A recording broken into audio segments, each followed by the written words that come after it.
अस्सलाम वालेकुम। वालेकुम सलाम वरहमतुल्लाहि तआला वबरकातुहू। जी हाजी साहब, आपको हज मुबारक हो। और मुझे दो सवाल करने थे। एक ये कि मैं पहले बता दूं, मैं याकूब शजीउद्दीन तूसी जी मोहतरम बाग से आपसे मुखातिब हूँ। फरमाइए। सवाल नंबर ये था कि अगर फर्ज कीजिए जुमे की नमाज खुतबा हो जाता है और नमाज में शिरकत कर लेते हैं, तो उसके बाद में ये जो खुतबा मिस हो उसके रद्द बदल क्या है। फिर दूसरे ये कि फजर की सुन्नतें फजर की फर्ज नमाज के लिए इमाम खड़े हो जाते हैं और लोग पीछे नमाजें सुन्नतें पढ़ते हैं, इसकी क्या कुछ रीजन है, क्या कोई हदीस से साबित है? तूसी साहब, बहुत शुक्रिया आपके सवाल का। आपने मुफ्ती साहब के हज का भी जिक्र किया, इसलिए कि मुफ्ती साहब ने ये सआदत हासिल की है, आखिर के हिस्से में नहीं आई। अल्लाह ताला से दुआ कीजिए आप लोग कि अल्लाह ताला बार बार ये सआदत हम सबको, आप तमाम को भी अता फरमाए।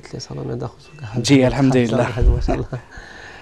खुतबा अगर छूट जाए किसी वजह से तो इसकी तलाफ़ी कैसे होती है? खुतबे की तो कोई तलाफ़ी नहीं है। अगर खुतबा छूट गया है तो कोई 2 रकात और नफल पढ़ लेंगे तो तलाफ़ी हो जाएगी, ऐसा कोई मसला नहीं बतलाया गया है। एहतराम करना चाहिए, खुतबा छूटने ना पाए, क्योंकि हदीस शरीफ में आता है कि जो हज़रत फरिश्ते जुमा में आते हैं वो ख़तीब खुतबा शुरू करने से पहले तक ठहरे रहते हैं, और जो लोग आ रहे हैं उनके नामों को फहरिस्त में, उनके नामों की फहरिस्त बनाते हैं, रजिस्टर में उनके नामों को दर्ज करते हैं।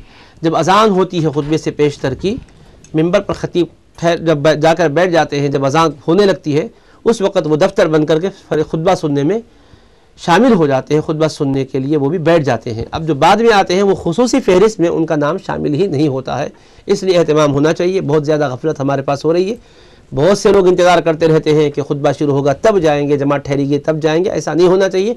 नमाज के लिए वक्त निकालें। जुमा अहम तरीन दिन है, ईदुल मोमिनीन है, बड़ी सादतें, रहमतें, बरकतें अल्लाह ने उस नमाज के साथ बंदों के हक़ में रखी है, लिहाजा एहतमाम करना चाहिए।